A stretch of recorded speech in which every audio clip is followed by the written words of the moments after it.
Welcome back to CRE Solutions. Now that we have covered both a triple net lease and a full service lease, I will discuss a third lease type, the modified gross lease.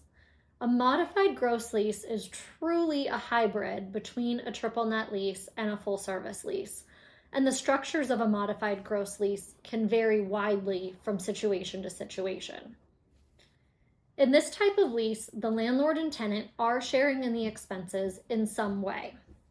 For example, the landlord might cover all of the property taxes and property insurance, but pass through the cost of the common area maintenance to the tenant.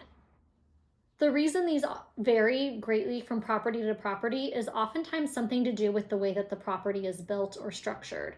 For example, if the units aren't separately metered, the landlord may actually pay for all of the gas and electric, but charge the tenant for the common area expenses. So it just really depends on the type of building and the way that it's being operated.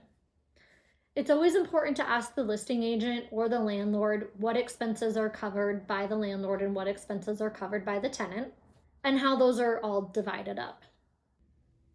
Now that we've covered all three lease types, you can see that not all leases are created equal.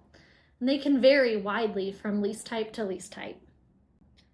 If you're comparing different leases, it's really important to factor in all of the expenses and do an in-depth analysis.